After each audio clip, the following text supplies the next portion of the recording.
Good morning, everybody, and thank you for joining me again today on Next on the Tee. We are brought to you today by the great folks over at the French Lick Resort, the Leather Shop, the PGA Tour Superstore, the Bobby Jones Company, and our good friends over at Frogger Golf. And if you haven't checked out FroggerGolf.com lately, folks, they have an array of wonderful products. I can't brag enough about their accessories like the amphibian towel that won the best new product at the PGA Merchandise Show back in 2009, or their catch latch technology that easily and securely attaches and releases your amphibian towel, your Brush Pro club cleaner.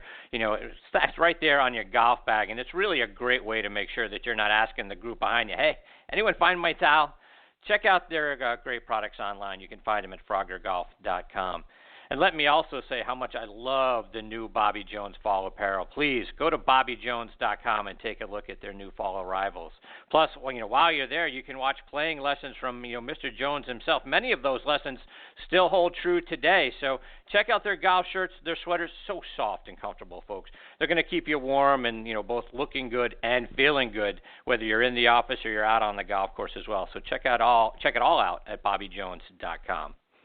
I'm your host, Chris-Mascaro, and this morning we're going to be celebrating the life of Arnold Palmer with two men who knew him extremely well. First up with me this morning is the voice of golf, Peter Kessler. There isn't a better interviewer in the history of broadcasting than Peter is. And there, probably isn't a member of the media who knew Arnold Palmer better and more intimately than Peter did. He was there when they launched the Golf Channel back in 1995, did an interview with Mr. Palmer shortly after he lost his wife, Winnie. So we'll hear, Peter's memories of Mr. Palmer, and Peter will be with me here in just a few moments. Following Peter, we'll get a return visit from Champions Tour pro Bob Friend Jr. Bob is from Pittsburgh, my hometown. His father was a pitcher for the Pirates for many years back in the 1950s and 60s. He grew up in the game of golf around Mr. Palmer as a member of Oakmont Country Club.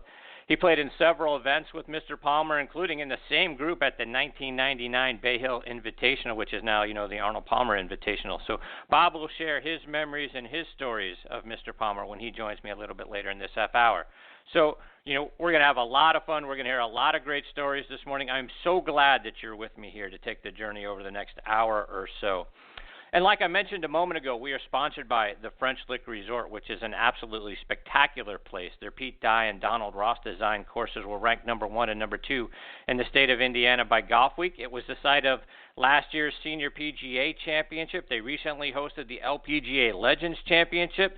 Go to FrenchLick.com to see for yourself how great it is and to book your stay. We're also sponsored by our friends over at the Leather Shop, folks, makers of top-quality custom-made leather dress, casual, and golf shoes. Folks, do your feet a favor and put them inside shoes. They're going to keep them feeling good and looking good all day long. You can find them online at the-leather-shop.com. And every week here on Next on the Tee, we like to kick off the show by saluting the brave men and women who are serving in every branch of our military, who are tuning in around the world on the Armed Forces Radio Network. We want to thank all of you for the daily sacrifices that you and your families are making to protect our freedoms and our liberties. We also want to thank our veterans out there for all that you and your families have done for us over the years. It's through your strength and your efforts that our way of life is even possible. Folks, if you happen to see a member of our military when you're out and about, whether it's in a restaurant, at the grocery store, at the airport, wherever you might be, please stop for a moment and tell them thank you. They are our true heroes. Our sincere thanks as well to Sean Cruz and all the wonderful folks over at the Armed Forces Radio Network. It is such an honor for us to have Next on the Tee be a part of your network. You can find our show by going to armedforcesradionetwork.org. And I also want to continue to remind our veterans out there, be sure to check out globalvoiceforveterans.org. What a great site with news and articles and a wealth of information designed specifically for our veterans out there that I'm sure you're going to find both interesting and beneficial to you. Again, globalvoiceforveterans.org. All right, now back with me on the French Lick Resort guest line is the voice of golf, Peter Kessler. Folks, there is no one I admire and respect more associated with the game of golf or broadcasting than Peter Kessler. Peter's interviewed almost every major golf figure from the 20th and 21st centuries. In the early to mid-1990s, he was the voice of HBO Sports. He moved on to become the primary broadcasting talent when the Golf Show or the Golf Channel launched back in January of 1995. He's also hosted his own show on Sirius XM PGA channel. You can stream or download, many of the outstanding interviews Peter has done over the years with the legends of the game by going to checking out the Peter Kessler Show on iTunes. And also, if you love the game of baseball and you're a big fan of the HBO documentary When It Was a Game, that magical voice narrating the story is Peter Kessler. And when you talk about great interviewers or show hosts, no one has ever done it better than Peter Kessler has done it. Good morning, Peter. How are you, my friend? Great to be with you. Thanks for the big introduction. I appreciate it. I always enjoy being on the show, Chris. So, Peter, we're all sort of simultaneously mourning the passing of Arnold Palmer and celebrating his life.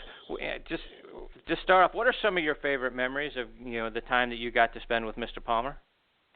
Well, let's see. The first day that I ever officially spent time with him was in October of '94, and the Golf Channel was forming, and it would go on the air a couple of months later. And Arnold was one of the two co-founders of the Golf Channel. And I went up to Latrobe, Pennsylvania to interview him and to spend some time with him and get to know him a little bit, because it was clear that we were going to do some interviews and work together. And when you get to Arnold's office in Latrobe, Pennsylvania, which is where he's from, and he still spent his summers every year, you walk into his office, but it's really a converted house. And so you walk into the front hall, and the first thing you see under glass, huge frame, is a Masters green jacket. And sprinkled around the jacket are the 4 Sunday scorecards from 1958, 1960, 1962, and 1964. Each one of those was a Sunday scorecard representing the 4 times that Arnold Palmer won the Masters. And there are wax seals, and there are signatures, and there's all kinds of official-looking stuff from the Masters Committee. And I'm standing there alone, and I'm looking at it, and I look at the card from 1958, and I recognize it for what it is, the Sunday card. And then I look at the card from 1960, and I knew that Arnold finished 3-3-3 in 1960 to win the Masters. Well, this card says 3-4-6. And I thought, I know what card this is. This is the wrong card. This is the 1961 card, which is the year that he lost the tournament by making a double bogey from the middle of the 18th fairway after accepting congratulations on his win from a member of the gallery. So he makes double bogey in 61 from the middle of the 18th fairway to lose to his good friend Gary Player.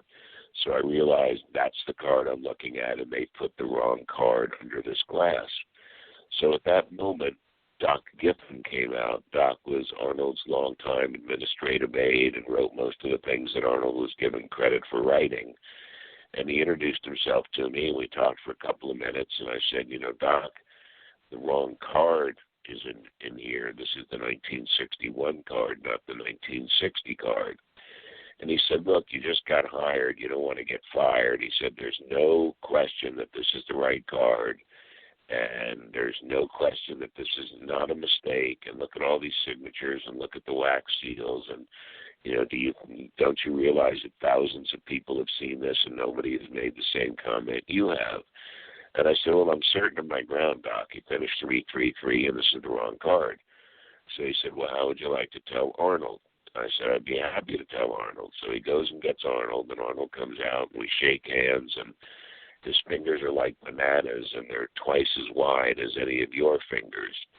And you lose your hand in there. And I said, Arnold, this is the wrong card. I said, this is the card from 1961 where you screwed the whole thing up from the middle of the fairway and made a double bogey to lose the golf tournament.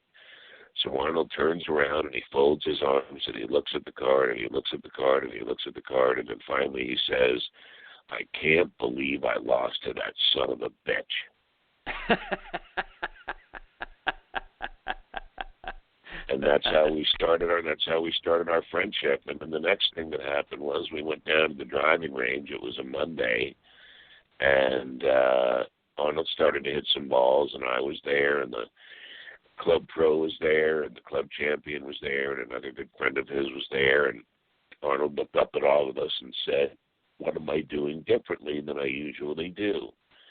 And I picked up on it right away, and he asked the other three guys first, and nobody had a clue. And Arnold looked at me and said, "Do you see anything?" And I said, "I do. For $5, I do." And he said, "You're on." And I said, "You squared up your right foot at address." And he said, "That's absolutely correct." So that got us off to a good start. And then we went and played golf. And I duck hooked every single shot all the way around the golf course. And we got to the 13th hole, and the cart path was on the left side of the hole, and he parked his cart on the cart path and then walked into the fairway to prepare to hit a shot. I was behind the cart about 30 yards, so I needed to go up over the cart or around it, which didn't seem to be much of a problem. And I thought, if I take this 3-iron and I just hit it over the top of the cart with a little bit of a draw, then I can knock this thing on the green. So I took a swing with my 3-iron, and the ball did not get up very far, but I hit it solid, and it traveled just over his golf bag, just over the steering wheel, went right through the windshield of his golf cart, and went about another 50 yards. And at that moment, the president of the Golf Channel called Arnold on his phone, and I didn't even know the guy's name at that point. It was my first day, and I hadn't even been to Orlando where the Golf Channel was formed. And Arnold said to the guy, "Yep, I'm here with Peter. Just made his first hole in one." And that got us off to a very good start. Peter, you wrote a wonderful piece about Mr. Palmer that people can find on your Facebook page, kind of paralleling he and the Beatles. Do you mind sharing your thoughts on that? Well, it was just an interesting thing for me. I had just gone to see Ron Howard's new documentary on the Beatles, which covered their early touring years, well, actually all of their touring years, pretty much from 1962 to 1966, when they then left the road and just did their work in the studio. And, you know, Arnold and the Beatles' careers paralleled each other, you know, in time and in magnitude in many ways. I mean, the Beatles became big in the early 60s at the same time that Arnold did. You know, by the time the 70s rolled around, the Beatles were finished recording and Arnold was done winning golf tournaments. They each had a huge following. You had Beatlemania and you had Arnie's Army. And, you know, only the Beatles knew what it was like to be the Beatles, and only Elvis knew what it was like to be Elvis, and only Arnold knew what it was like to be Arnold. But they were very much like each other in terms of how big they were, how adored they were, how special they were, how at the top of the field they were. And it just occurred to me that, you know, I loved the Beatles and I loved Arnold, and that they had, you know, many similarities. And watching the film just made me think of Arnold, who had just passed away. And I thought, you know, their careers just paralleled each other, and they were very similar, and they meant the same thing to so many millions of people around the world. And they were cultural phenomenons, and they transcended music, and they transcended sports. So I just found a great parallel between the two.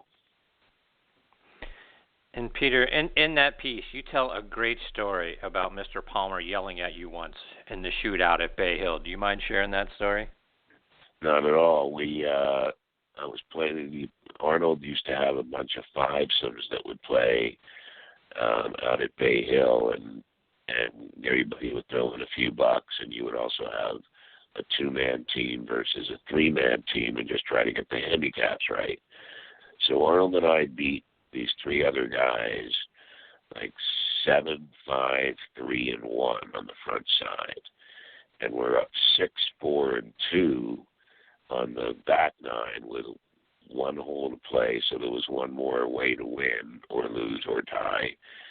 And Arnold hit a good drive down the left side of the fairway and played his second shot just a little short of the green, but looked like he had a safe chip and putt for a par. But I got a shot on the hole, and I drove down the right side and was a little closer to the hole. And Arnold walked over and said, "What are you going to hit?" And I said, "I'm going to hit 7-iron. And he said, "It plays a little longer than it seems from this side." He said, "Maybe 5 yards longer, play the 6-iron. So Arnold walked away, and I played the 7-iron. and the pin was cut on the right side of the green where it usually is for the Sunday at Bay Hill, and I hit it really solid, knocked it right into the water 5 yards short of the green. Arnold got so mad at me and didn't want to split the money or anything, and we ended up tying the hole and winning 6-4 and 2 and 7-5, 3 and 1. So we won a lot of ways. And Arnold looked at me later and he said, "You do know I won 8 majors, right?" That's a great story. And Peter, you interviewed Mr. Palmer on the Golf Channel on Golf Talk Live shortly after the passing of his first wife, Winnie. I can't imagine. That had to be a tough interview for both you and he. Well, you know, it was interesting because I hadn't seen Arnold since the funeral of his wife, Winnie, which took place in November, and this was now just a couple of months later in January. And I thought, you know, if I hadn't seen a friend for a while who had just lost a loved one, the first thing I would say is, "I'm really sorry for your loss." So I thought, you know, if I start off by saying that to Arnold, you know, he could have any reaction. He could be fine. He could be not fine. He could cry. He might not be able to talk. So I tried to prepare for any of the reactions that he might have so that I could make sure that the thing would move smoothly and give Arnold the time to do whatever he was going to do in terms of his reaction about his wife. So we sat down and I said hello, and he said hello, and I said, "You know, Arnold," I said, "you know, there's so many of us who are upset about the passing of your wife, Winnie, and we just want to know, all of us, if you're going to be okay." And at that moment, he held up his hand to stop me from talking, and he couldn't speak, and he got all filled up with tears. And I knew that I needed to then buy him some time to recompose. And I said, "You know, Arnold," I said, "she used to come into the studio with you, and she would sit just a few feet away from us right over there. She would knit, she would sew, and she would write letters. She would read, she would check things on her phone. I said she would do anything to pay attention to the two of us because she just found us so fascinating." And he started to laugh, and then we switched gears immediately. And, you know, and in probably the course of 90 seconds, we went from crying to laughing to him giving me a hard time to his being a little bit silly. So, you know, it ended up working out really well. And when we went to break, I leaned forward and said to him, "Are you okay?" And he said to me, "That's what they wanted." And I thought that was very telling that that he was so acutely aware of his audience and what they expected from him, and that he delivered. And so he cried for them, and you know, he shared his emotions with them and with me, and he knew that that's what people were looking for, and he gave it to them. It was pretty incredible. He got pretty passionate with you in an interview you did with him back in 2001 when you were talking about Callaway and the non-conforming clubs that they had at the time, and, you know, the controversy that raised, and the R&A and all of that sort of. That was a pretty hot topic once upon a time, and clearly struck a nerve with him.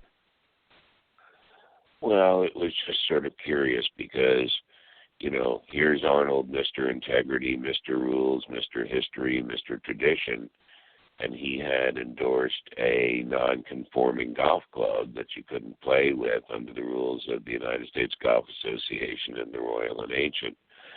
And when that happened, I was just about to go on television. It was October of 2000, and it was the week of the President's Cup, and an announcement came on just before I went on the air to do a show that he had endorsed an illegal golf club.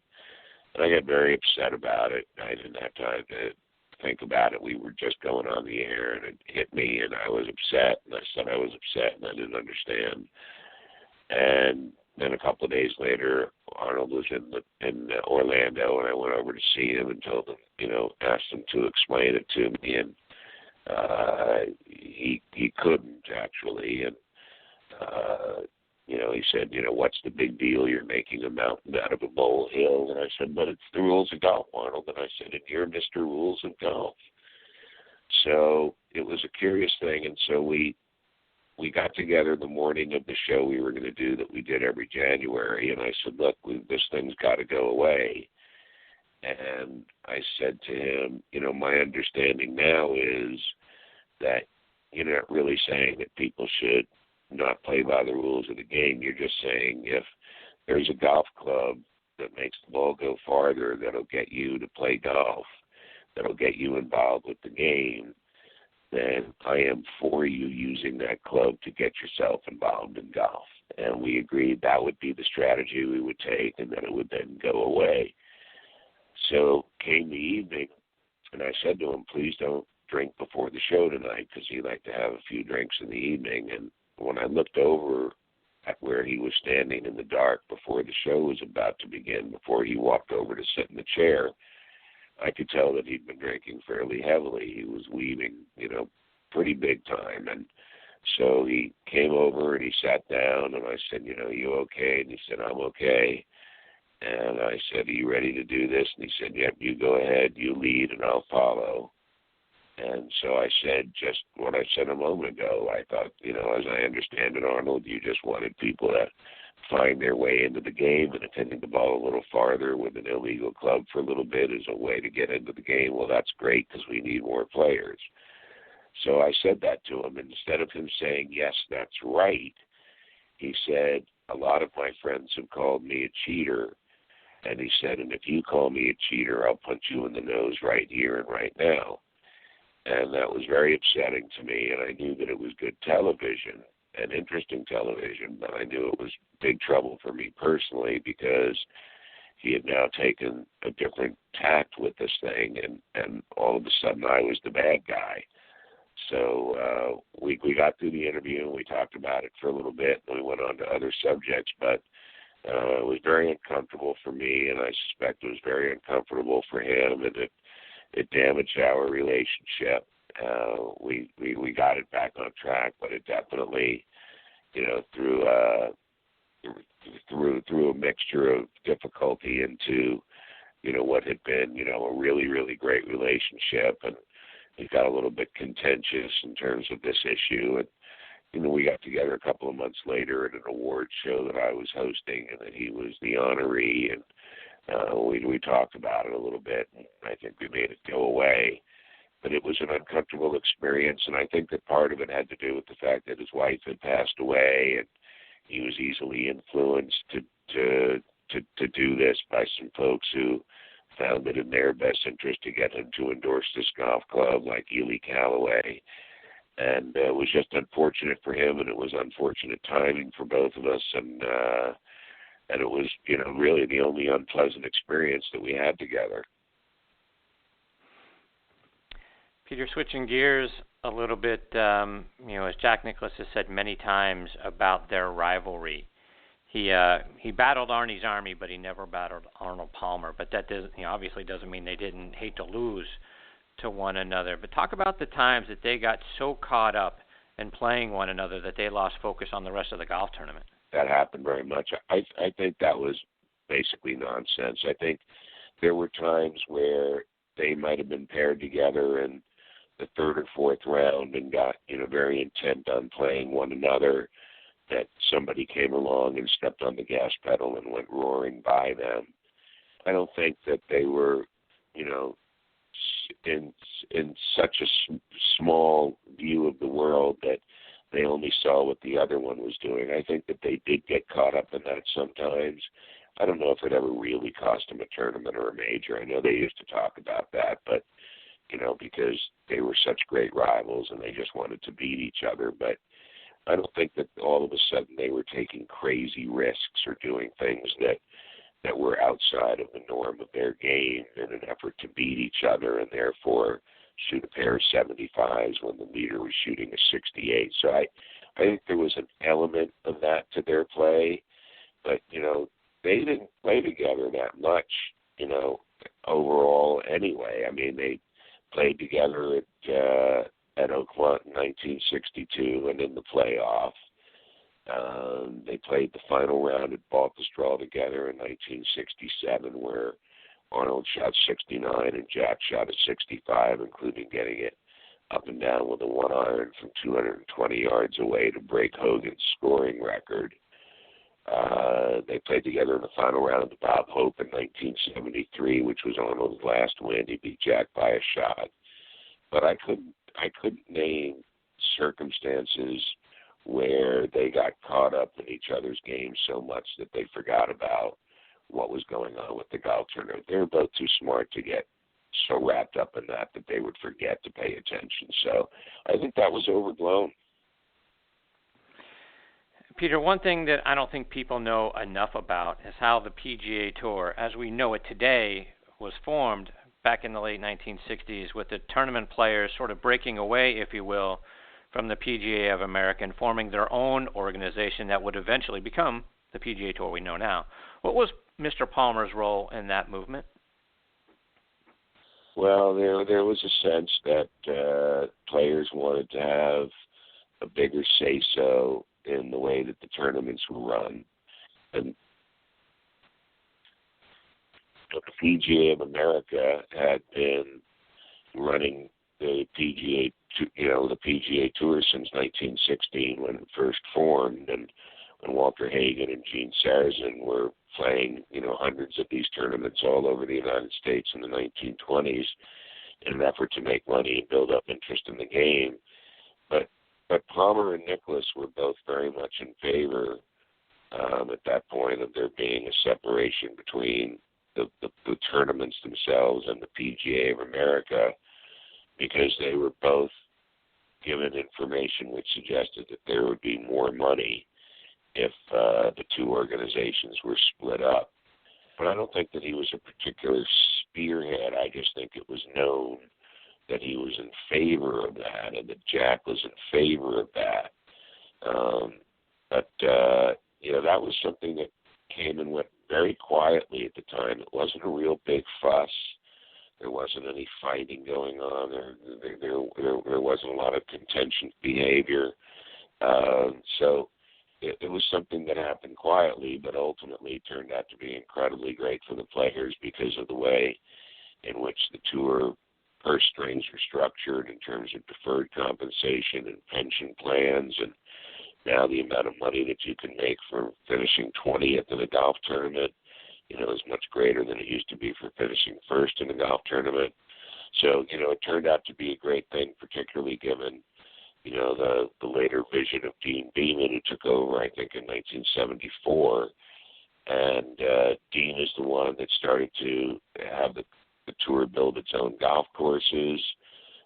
He was huge in getting sponsorship. He was huge in getting TV's role expanded from beyond the 4 holes that you would normally see on television on a Saturday and Sunday, which was the norm for years. So, it was the start of something really great for the players, and particularly for marginal players, it worked out particularly well because the way that the pension plans are structured, you didn't have to have an incredible career to have incredible money coming when you finished your career on the PGA Tour. Peter, one more before we let you go. Talking about the Ryder Cup, wanted to get your thoughts on what you saw from the U.S. team this year and the course setup at Hazeltine. Well, I thought the course setup was a joke. I mean, the Sunday was the easiest setup of a golf course that I think I've ever seen in watching golf tournaments on television or in person. I mean, every pin was in the exact middle of the green and the flattest portion of the green. I mean, Phil made 10 birdies, and I don't think he had one putt that broke more than an inch. I mean, he wasn't having to make rainbows and all sorts of 3 and 4 foot breaks. They were all just dead straight 5 and 7 footers. There was no rough. The ball set up on top of the grass in what should have been the rough. And the course played, extremely simple for these guys. Make 10 birdies, and then the other guy in your group make 9 birdies because the course is set up with a great deal of difficulty. So there were no hidden pins, but it was the same for both teams. The idea was to have as many birdies as possible, and the course was set up that way. I think that ultimately what happened in the Ryder Cup is that you had a team with Europe of being in transition. Luke Donald wasn't playing good golf, so he wasn't on the team. Ian Poulter was hurt. This young kid, Russell Knox, who should have been on the team, wasn't on the team, but Darren Clark didn't pick him because he already had a pretty good number of rookies. He made a tragic mistake in picking Lee Westwood, who just happens to be his best friend, but who was, very out of form, and just this weekend shot 75-82 to miss the cut. He'll end up missing the cut this evening at the Dunhill Links tournament in St. Andrews. He missed an 18-inch putt on the final hole on the Saturday afternoon, which would have given them a halve. And I asked a friend about it the next day what he thought, and he said, well, haven't you ever missed an 18-inch putt? And this is the guy I play golf with every Sunday. I said, could you remember me missing an 18-inch putt? And so I thought that, he was truly the weak link. And they are a team in transition. They've got a lot of young players. They're losing their older players. Westwood's not going to be on the team next time. Darren Clark's certainly not going to be on the team next time. I would suspect Luke Donald and Ian Poulter won't make it next time. And the U.S. team is young and strong and exactly in their prime, and they've got, great guys, and and they've got guys who now, played in Ryder Cups who are still really, really young players. They had, a great number of veterans, very few rookies. Everybody on the team won a point. So I would say that the American team was deeper and stronger, particularly from positions 7 through 12, and that they are a team in their prime for the next 2 or 3 Ryder Cups, while Europe is clearly a team in transition. Peter, before we let you go, remind our listeners, how can they, go and listen to all the great interviews that you've done over the years, and then also follow you on social media as well? Well, I have a Facebook fan page, and some of the interviews that we did at the Golf Channel can be found on iTunes, the Peter Kessler Show. And I got a couple of things that I'm working on that I hope will give you the opportunity to tell you that I've got a couple of things I'd like people to take a look at, but it's a little premature. But where you read the articles that you mentioned this morning during our chat were on the Peter Kessler Facebook fan page, and I'm going to try to keep writing there every week and make it as interesting as I can. Peter, there's no better way for me to get to spend a Sunday morning than to listen to you share, your stories and your insights. No matter how much time I get with you, it's certainly never enough. I can't thank you enough for continuing to be a part of the show. You're just the greatest. It's great to be with you. I always enjoy it. I appreciate the great questions and your preparation. And you've got a great fan base, and I'm glad that you exposed me to them. I appreciate it. Absolutely. Peter, I look forward to the next time that I get to share some time with you in between now and then, my friend. All the best to you and your family.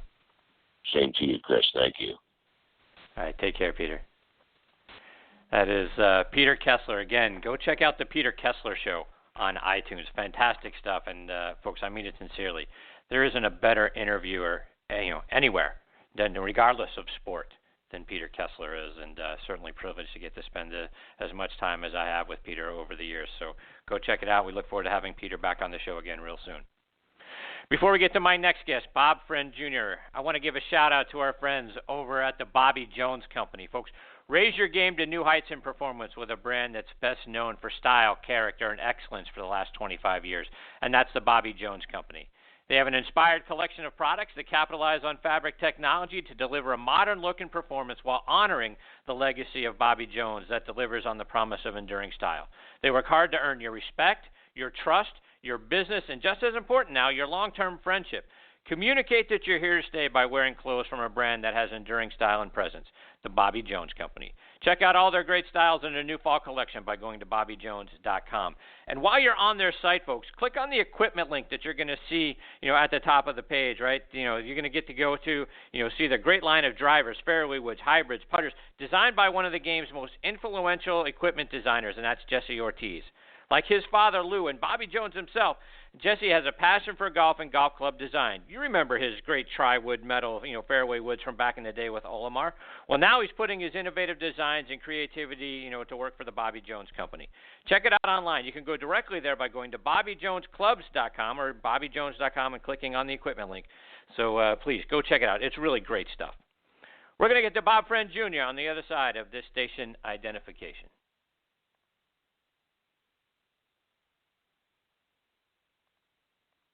You're listening to Next on the Tee with Chris-Mascaro, heard around the world on the Armed Forces Radio Network. And now back with me and making his 8th appearance on the French Lick Resort guest line is another one of my all-time favorite guests, and that's Bob Friend Jr. Let me remind you about Bob's background. He's from my hometown of Pittsburgh, Pennsylvania. He played his college golf at LSU, where he, David Toms, and the rest of their LSU teammates won the 1986 SEC Championship. He won the Pennsylvania State Championship in back-to-back years in 1984 and 85, turned pro in 1987. He's played on the nationwide PGA and Champions Tours since 1990.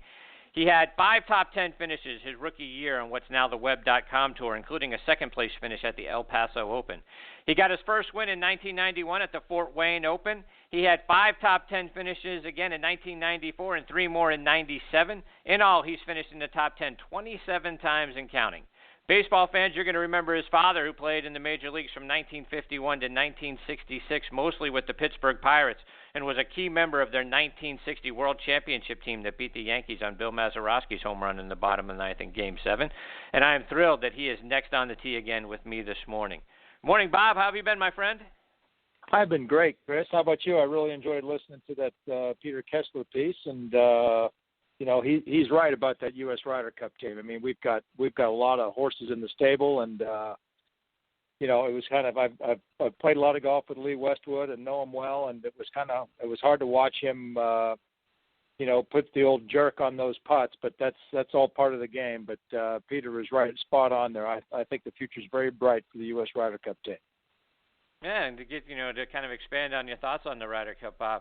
When you look at how it went last week, certainly an important win for the U.S. team.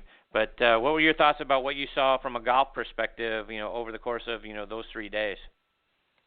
Well, again, I think that the people, spectators, other than playing in the U.S. Open, spectators like to watch birdies, and I think the golf course was set up just for that. And I think that makes for exciting golf. I think that, I had a conversation with Grant Waite. We had both played in Victoria Island, Vancouver, at the Pacific Links Championship. And flying back from Vancouver Island to Vancouver, we were discussing, who Davis was going to pick, this, that, and the other. And he thought he would pick Bubba Watson. And I said, I think he's going to pick Ryan Moore. And he ended up picking Ryan Moore. And it was kind of nice to see Ryan Moore actually clinch the Ryder Cup against Lee Westwood there. And, it's you go and you take a look at what Patrick Reed brings to the table. It brings a lot of enthusiasm, a lot of excitement. And I think that Patrick Reed is probably the most important component of that U.S. Ryder Cup team, just because he's got such great spirit. He is such a talented player. And I just think that he has that type of mentality, and he's got that type of personality that will go and get everybody engaged in the moment. And I really think he's a very important part of that team. You take a look at Dustin Johnson, who has had a wonderful year winning the U.S. Open here at Oakmont in Pittsburgh, and another very important member of that team. But, again, I think that Patrick Reed is the most important component of the team. It was an exciting weekend of golf. Phil Mickelson actually played very well this year. And, it's probably likely it's his last Ryder Cup. And it was nice to see him go out with a win. And Davis Love, obviously the captain, being the second time he's been captain of the team, nice to see him finish on a winning note as well. So I think I agree with Peter. I think that, Europe is in a transition. And but I really like what I saw with the U.S. team. I know Jimmy Walker's a little bit disappointed in his performance, but at the end of the day, he did bring a positive point to the overall team. And, again, I think you just see a new wave of young American players that are really should be the team to beat here for the next 2 or 3 times. And Bob, as you mentioned about the spirit that Patrick Reed brought to the team, I was everyone sort of touting him as Captain America now, and he's been paired a lot with Jordan Spieth, and it's sort of interesting when you take a look at the two of them. It started to feel like, at least to me, about the two guys that have sort of swapped places, if you will, maybe going in a little bit of different direction. Patrick Reed's game is getting elevated, and Jordan seems to be really struggling right now with consistency with his play. Sometimes from what we saw last week, sometimes from hole to hole, it would be a struggle for Jordan. I'm curious to get your assessment of what you saw from, or what you think, the direction of both of those guys is going to be now post the Ryder Cup. Well, I think that look, Jordan Spieth had a transitional year last year. You won the Masters, he won the U.S. Open, and look, his life changed. It is you win one major, it's a life-changing experience. You win two in 1 year, it's an unbelievable stress that he's going to undergo on his time. I think that once you get to the point where you're a multiple major and you're ranked top 5 in the world, and now he's probably one of the top 3 most popular players in the world. The demands on his time are immense, and the pressure that he is under is immense. So I think that you go and you take a look at Jordan's swing. I think his swing is unique. He's got that little bit of a chicken wing there at impact, but he compresses the ball very well. He's a very good ball striker, and we all know he's a great putter. I just think that he's in a little bit of a transition, trying to figure out who he is and where he is and how he's going to manage his time. One of the things that my father told me years ago, from being a professional athlete for so long as you detailed his career on your show, is that what the most important thing that you do as an athlete is what you do away from the ball field, is how you manage your time. And I think that Jordan Spieth is probably trying to figure that out. I think that the demands of his time getting pulled in many different directions, I think that definitely has changed him a little bit. I think that when you go and you take a look at his golf swing, I don't think his golf swing has changed. As most of your listeners will understand, your golf swing really doesn't change from day to day, week to week, month to month, but your perception of your golf swing changes. And I think that what Jordan has suffered this year is I think he's suffered from a little bit of a focus issue. I don't think his golf swing has changed at all. I still think that, I fully suspect that in 2017 he's going to come back and he's going to contend for more majors just because his game is suited for that. He drives the ball long enough. Nobody drives the ball like a Dustin Johnson, but he's got plenty of horsepower under the hood to drive the ball long enough. He's very accurate off the tee, and he's a great putter, and he's a ferocious competitor. And so I fully suspect that he's going to get this all figured out, and by 2017 he's going to get back to where he was in 2015 and contending every single week for major championships and probably plucking another one off. When you go and you take a look at Patrick Reed, this is a guy that is loaded with moxie. He's loaded with cockiness, which is fine. You have to honestly believe that you're the best player in the world. There's nobody else that's going to touch you if you're going to play golf at that level. And certainly he wears that on his sleeve, especially in these team events, especially representing his country. And that's all good. He's got a very simple golf swing, very compact golf swing, generates an enormous amount of power. And the fact is that, the guy is a birdie machine. And you've got to make birdies. You got to go out there, and when you're playing competitive golf, you have to make at least 4 birdies every single round. And, we've seen his numbers over the years that this guy just absolutely produces birdies by the bushelful, and he can perform in big events. So I think that you go and you take a look at those guys, and I think that one is trying to figure out where he is mentally, and I think the other one hasn't had the pressure of winning major championships that Jordan Spieth has had. And I think that anybody put in Jordan's shoes, again, a multiple major winner in 1 year, and everybody talking about, he had the possibility of, to win 3 in a row, playoff loser at the Open Championship in 2015. I think that when you go and you take a look at where he is and where Patrick Reed is, I think that they're both just fine. I think one just needs to figure out what he's going to do with his time away from the golf course and maybe do a little bit better job of managing the time, and also maybe do a better job of managing his expectations. And Bob, we saw a few fans get tossed out at the Ryder Cup, and it's certainly the most spirited event that we see, out on tour. Do you think there's anything that needs to be done differently as we look towards future Ryder Cup events, or do we accept that it was just a small minority of the people, and we just let it be known that, if you're going to, say anything inappropriate or make noise during a player's swing, that you're going to get thrown out?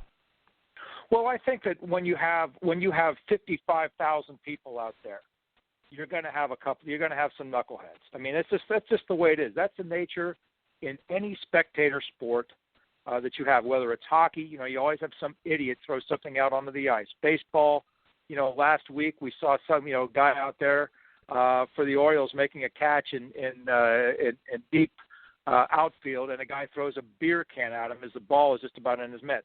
You're always going to have idiots and knuckleheads when you have that many people put together. I think that there's nothing that you can do to stop that. I think that what you can do is exactly what was done, that the person is tossed immediately, and then once they're tossed, if possible, if it's so warrants, then you prosecute. I think that the Ryder Cup is one of those things. We're going to go to Europe. We're going to go to France in 2018, and the Americans are going to have to deal with the same thing. They're going to have to deal with a handful of fans being rude, doing inappropriate things at inappropriate times. And again, it's all part of it. When you mass that many people together, and when you have, the importance of the event is so high, you're going to have people that are going to misbehave. And again, what you've got to do is you've got to get those people. You've got to toss them. You've got to toss them publicly where everybody sees that sort of stuff is not going to be tolerated. And you just make sure that the security is there to handle the issues when they arise. Bob, let's switch gears a little bit, and I want to talk to you about your memories and celebrate the life a little bit of Arnold Palmer. He's a man that you've known and been close to for many years. Just curious to start off. When was the first time you met Mr. Palmer? Oh gosh, the first time I met Mr. Palmer, I was probably about 8 or 9 years old with my dad. I went to there's a big sports banquet here in the Pittsburgh area called the Dapper Dan Banquet, and it honors the local athletes and also national athletes that come in. It's a very big affair. At least it was back, in the 70s up until probably the next few years. There's so many awards things that go on anymore, but the Dapper Dan Banquet in Pittsburgh was one of the seminal events in terms of awards to athletes. And I remember meeting him there with my dad then. And then I really got to know him when I really kind of started playing golf. I'd really say, about 1978 PGA Championship. I remember when he came out about 3 weeks before the tournament, he was flying a helicopter, and he actually landed his helicopter close to the ninth green. Obviously he got approval and everything else, but he literally landed the helicopter in the fairway of the ninth hole, and myself and a bunch of kids ran up there, and he got out of the helicopter, and I said, "Hey, Mr. Palmer, I'm Bobby Friend." He said, "Oh yeah, I know your dad," and he shook my hand, he signed my hat. So over the years, I mean, I've had a lot of interaction with Arnold. He was bigger than life.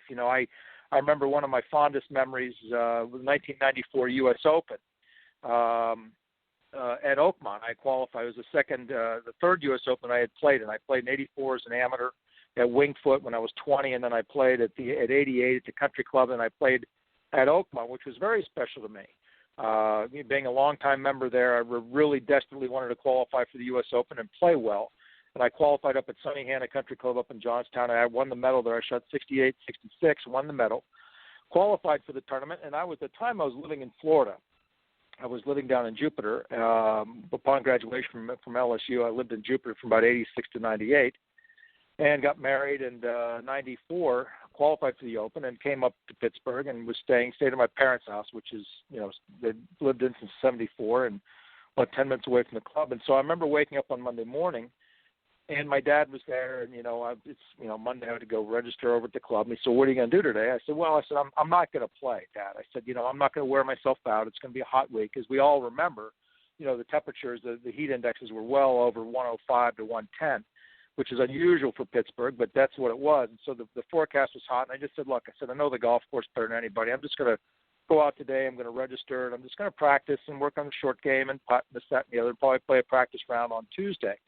So I get out there, register, and it's about 1 o'clock in the afternoon, and I'm down at the range hitting balls. And I'm hitting balls. My dad's there watching me, and I hear this voice. He says, "Boy, I'd like to get some of that." And I turn around. It's Arnold Palmer.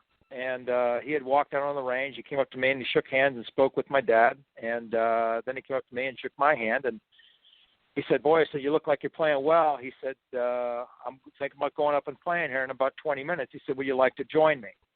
And, I didn't have any plans to play. But, of course, when Arnold Palmer asks you to play, you play. And, so we got, so it was one of those things where we got up on the first tee. It was myself and Paul Goydos and Mark Calcavecchia and Arnold. And we got in the first tee, and I said, "Look," I said, "I'm probably just going to play 9 holes." And Arnold said, "That's great." He said, "Not a problem." He said, "Why don't we play a skins game? And we're paying today, boys," meaning like nobody's walking away on bets. And so, we go up there and we play 9 holes, and we probably had about 4,000 or 5,000 people following us on a Monday. And it was just, he's just such a guy that you sit there, and every single person that says hello to him, he looks him in the eye and he waves and he signs autographs. And at the end of the day, the skins kind of evened out a little bit, and I said goodbye, and, he wished me well for the week. And I saw him a couple times later in the week, and he was just busy, as you can imagine, being inundated with media requests and whatnot. And then the interesting thing was that I didn't play well that week. I shot 77, 73. And I was paired with Michael Allen and Doug Martin, and Doug is now coaching at the University of Cincinnati. And so on Friday, we are playing number 9. We come off number 9, and we get on the 10th hole, which is right next to the 18th green, and we're waiting for the group to clear at 10, and all of a sudden we hear this noise, and we kind of look, and it's Arnold coming up 18 for his last U.S. Open he's ever going to play in. And so we just kind of look at each other and just say, "We're not hitting. We're going to watch this." And we literally sat there for about 8 minutes, 5 to 8 minutes, risked getting out of position with the timing. But you got to watch Arnold Palmer finish his last hole, right, last whatever. So we got to see that, which was really neat. And then a few years later, playing at Bay Hill, I was actually paired with Arnold Palmer and Seve Ballesteros on Thursday and Friday of the Bay Hill, of Arnold's, the MasterCard Bay Hill Classic. And, I know that pairing was set up by Arnold. I know it's his tournament, and the PGA Tour has certain rules that they follow for making the pairings. But I knew when I played my practice with Paul Azinger on Tuesday, and I knew when the pairings came out, I knew that Arnold had arranged that. And it was, again, he didn't make the cut. I did make the cut. Seve missed. But it was just one of those things where Arnold did so many things that he didn't have to do, but he did them because this is the kind of way he was. He was a very giving person. He always made time for young professionals, always did a great job of teaching us how to be better professionals and how to treat people. He was adamant, after each of the rounds at Bay Hill, and I didn't drink when I was on the road. I mean, I would, when I'd have a week off, I'd go to a Pirate game with some friends and have a few beers, this, that, and the other. But when I was on the road, when I was playing, I didn't drink. I was out there for a job, and it was my business, and I took it very seriously. But after each of the rounds at Bay Hill on Thursday and Friday, we'd get done playing, we'd sign our scorecards, he'd slap me on the back, he said, "What do you say we go in and have a Rolling Rock?" And so, of course, again, Arnold Palmer asked you to have a beer with him, you have a beer with him. So, you kind of go in there and you talk to him, and, on Friday after he missed the cut, we were there, we had our beer in the men's locker room there, and I asked him, I said, Arnold, I said, I got to ask you something. I said, you hit every single ball at the flagstick, no matter what the club, no matter where it is. I said, have you always played that way? And he just looked at me and just said, I never knew any other way. He said, I see that pin. He said, he said, it just draws me in like a magnet. I have to take dead aim. I've got to hit the shot at it. And he said, look, he said, I've won major championships and over 60 tournaments playing that way. He said, but had I played a little bit more like Jack Nicklaus, who is, the greatest player of all time, and, a little bit more of a conservative approach, he said, especially in the majors, he said, I probably would have won 3 or 4 more majors. He said, but I'm just not wired that way. And it was true, Chris. I mean, we're sitting there on the 18th hole, and, I've got a 5-iron. He's hitting a 4-wood. I'm talking to my caddy. The pin's cut on the right. I'm thinking, okay, let's hit it at that bunker and try to peel it into the center of the green. He's back there hitting a 4-wood, hitting draws over the water right at the flagstick, landing on the green, going just over. He did that on every single occasion. He just took dead aim at every single flagstick, no matter where it was. And that was one of the allures of watching. He was so exciting and so bold and so courageous. There will never be another one like him. And he was just a class guy. All the work, all the charity work that he did with the children's hospitals all throughout the nation, it was just truly, truly special to get the opportunity to know him, to spend time with him, to play him. It's just things I'll never forget. So, Bob, that sort of begs the question, as a young man, growing up in the game of golf and later as you're playing out there alongside of him, did he ever pull you aside, or when you're sitting there having a drink or a beer or whatever it was with him, did he ever give you any advice for what he thought you should do or something that, he wanted to impart upon you? Well, what he always imparted upon everybody was to treat every spectator with respect, sign everything, make sure that when you sign that they can read it. And one of the other things he always talked about was take your hat off when you're indoors. That really was one of the things. Guys would come in, we're in the locker having a beer, and guys would come in with their hats on. He just said, "Boy, I really hate that." He said, I don't know where these guys are brought up. They were brought up in a barn. Your mother always told you, your father always told you, take your hat off when you come indoors. So it really wasn't anything tactical in terms of how to play or how to hit a shot, but it was really just the overall way that you carry yourself as a golf professional. Dress properly, greet people properly, treat everybody with respect, sign every single thing that's put in front of you, and just always make sure that you're always on stage and that everybody is always looking at you and kids look up at you, and always make sure you carry yourself as a professional. And those are lessons that I still have to this day. I know that, anytime I get done playing in a tournament, such as like I was in Vancouver a couple of weeks ago, the little kids are there around the 18th green. I emptied my bag. I had no balls left. I had no gloves left. Signed everything for them, took all the time, talked with the kids, looked them in the eye. That's the sort of stuff that Arnold Palmer teaches you. Arnold Palmer did for his entire life. He just, every single person that he had contact with, he made eye contact with him. He gave him a firm handshake, looked him in the eye, and every single person that walked away from that felt like that he was a personal friend of theirs. So it's really just overall how to become a professional, how to act like a professional, and how to really elevate yourself, because everybody is looking at you, and everybody's looking at you, and you have to be an example for kids in the United States and kids that play the game of golf and kids that don't play the game of golf. To see how you act, they learn from that. Bob, just one more before we let you go. Give us an update. What are you doing now, and what's up next for you? Well, what I'm doing is I'm actually leaving tomorrow morning for North Carolina. I'm going down to qualify on Tuesday for the SAS Championship. And then after I play there, then I'm going to go to Las Vegas for a 3-day tournament that the Tri-State PGA section has in Las Vegas. And then once I come back from Las Vegas, I'm going down to Florida for a few weeks to prepare for Champions Tour qualifying. I'm going to play the first stage at the Disney World Palm course, and then once I get through that stage, the finals are at the Magnolia course at Disney World. 2 golf courses I know very well from my PGA Tour career.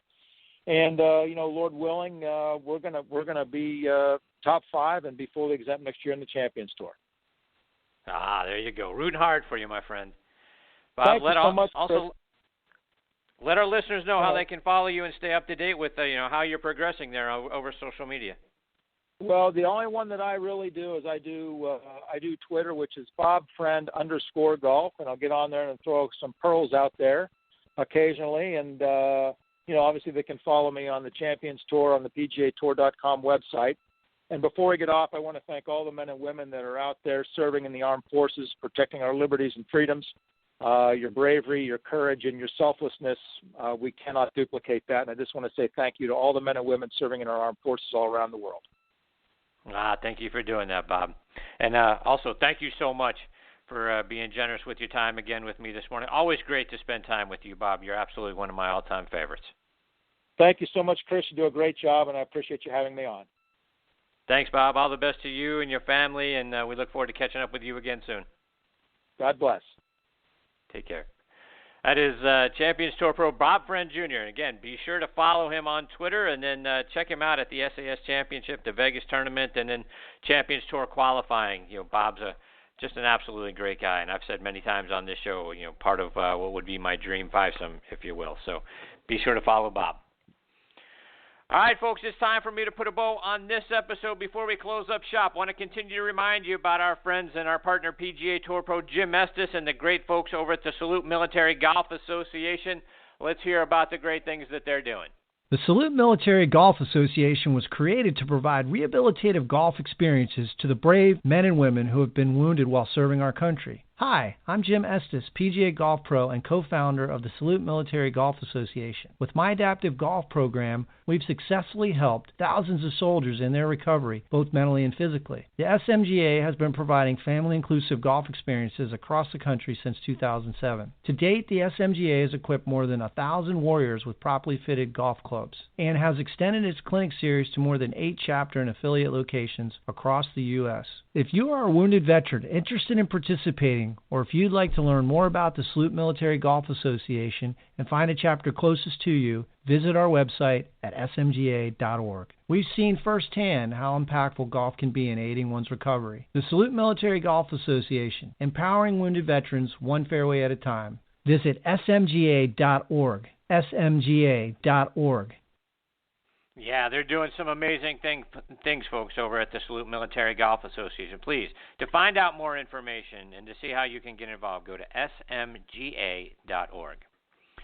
All right, everybody, my sincere thanks again to Peter Kessler and Bob Friend Jr. for making today's show so interesting for me to sit back and listen to the great stories that they had to tell. I hope you enjoyed it as well. Please also check out our sister show, Thursday Night Tailgate, with me and my co-host Bob Lazzari, our announcer Joe LaGenusa. That show airs live every Thursday night from 8 to 10 p.m. Eastern Time. You can find it on the Armed Forces Radio Network. You can stream it live on Blog Talk Radio. It is also available, just like this show, on iHeartRadio, Spreaker, TuneIn, Stitcher, Player.fm, SoundCloud, over on Podbean. Our great friends over on Podbean are featuring our shows every single week. We can't thank them enough for that.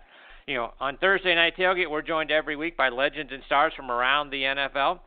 Please also check out both shows on Facebook. Give us a like. That's important to us, too. And you can find us online. This show, nextonthetee.net and thursdaynighttailgate.com. From either site, you can stream or download any of our archive episodes for free, folks. Plus, you can keep up to date with who some of our future guests are going to be as well. Folks, I can't thank you again for choosing, to listen to this show. We know you got thousands of choices for shows and podcasts to stream or download. We really appreciate the fact that you are making Next on the Tee one of them. Until next week, hit 'em straight, my friends.